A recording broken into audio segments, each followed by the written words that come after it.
What's up everybody? It's good to be back with another deck review. Today we're doing Theory 11's original Bee Stingers, released back in 2009. So this deck is pretty old. They also released it in red, I think around 2011. Now that deck is not going to have a review here on my channel only because it's the same thing except red and it is less rare. So I think that this will be a treat to you card enthusiasts out there seeing an older deck like this being reviewed in today's day and age.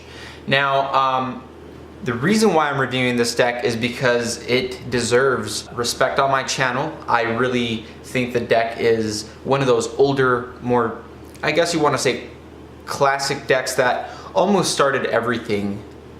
They really came out during a time when, Centurions were still available, and as well as the Brown Winds. They came out in a time where the whole card market was blowing up, and now you just see these same decks that I just mentioned, and they're really rare now. So let's pay it a bit of respect, and even though it is a basic deck, let's go ahead and, as mentioned, give it a little bit of respect and enjoy what I consider a treat. So we'll start off with the front of the box. It is a standard B front of the box. It is in black, and I'll let you take a look at that. All right, moving on towards the side here, we just have where the deck was made. And surprisingly, I don't know why this wasn't made in Ohio, since this was back in 2009, but it is Erlanger, Kentucky. The other side is a Stinger Back Club Special. The bottom is going to have the old Theory 11 logo with the date as well as when the cards were printed. The top of the box just says B number 92. I don't know if that's for 1892 or I really don't know the meaning behind 92, but that's what it says.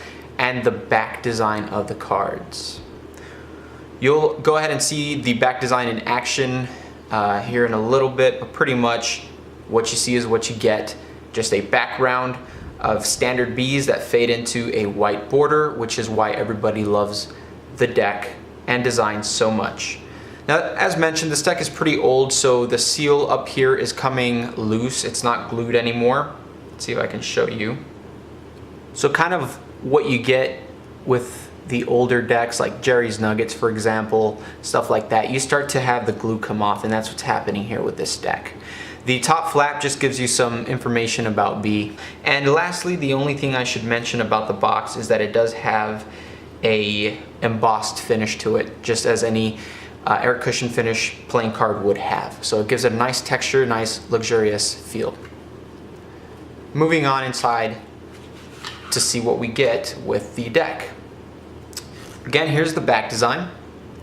It's a very beautiful back design and looks very elegant for table shuffles, for magicians, and just anybody who would have ever used this back in the day. It's a very smooth feeling deck. I'll talk about the finish here in a little bit and the stock. Let's go ahead and take a look at the faces. So the spot cards are going to be just your standard spot cards. There's nothing special to them.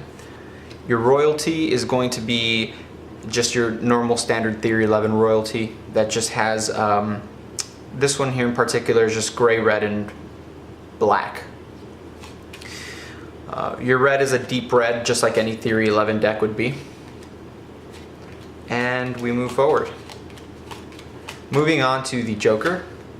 And it actually comes with two Jokers. Let's pull out the other one. So your Jokers are going to be very standard. They aren't going to have a guarantee, so they're completely identical and great for sandwich effects. Your Ace of Spades looks like this, very standard as well. It's what you're going to find in the Expert at the Card Table deck and also with any other B deck, I'm assuming.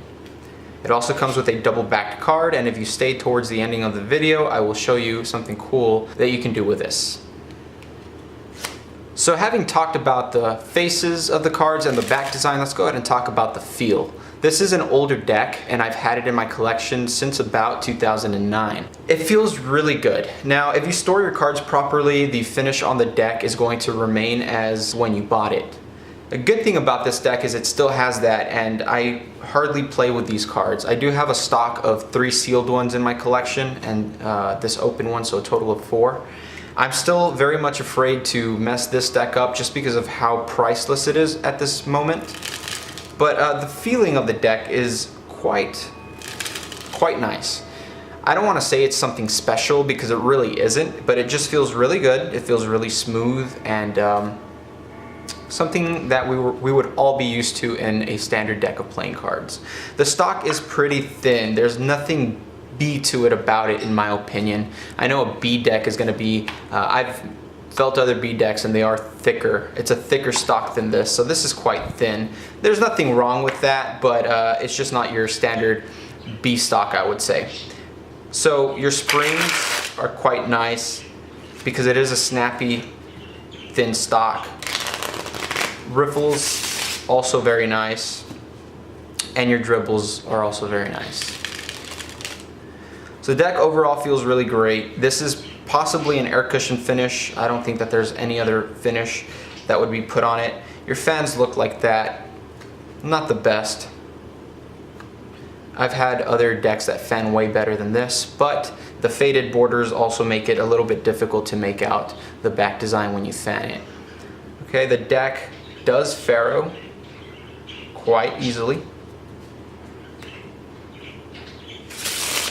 And when you're going to do some cardistry with it, the deck does tend to stick together where it needs to be.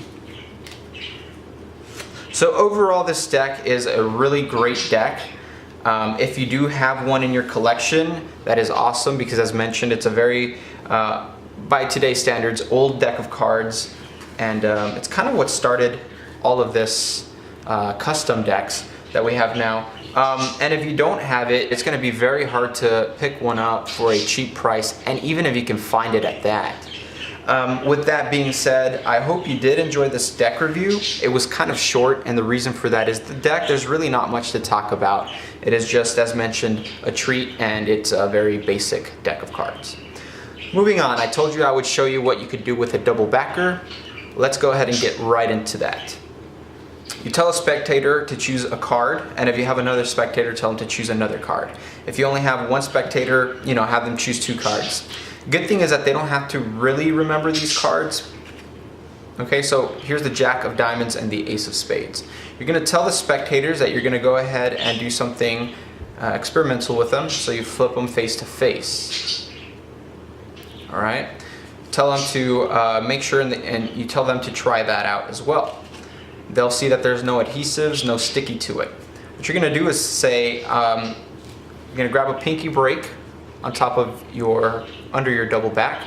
You're going to plop these 2 face to face on top, take them as one, do a twirl change, then you will have your double backer at hand now. And you can say, check this out, magically they're stuck together. They're going to go ahead and take a look at them, and they're going to understand that they are actually stuck together as one card, no glue, blah, blah, blah. What you do at this point is you're going to do a top change when they're not looking. Right, make sure you conceal this card right here. And you're going to do a Charlier cut, or you can also cut it with, do a swing cut. As you tell them to hold on to the stuck together card, you've already switched it for one of their selections. So they're holding on to that thinking they're stuck together, and say you're going to try something with a snap of your fingers. Face up inside the deck is one of the selections, and in their hand is the Jack of Diamonds. So they'll kind of be freaked out on how it magically came together, and then without you even touching the card in their hand, how they ended up splitting. So if you didn't quite really understand how this was done, just rewind it and look at the sleights that I used. It should be fairly straightforward. Guys, thank you so much for watching the review. Let me know what you want to see next. Until then, take care. I'll catch you next time.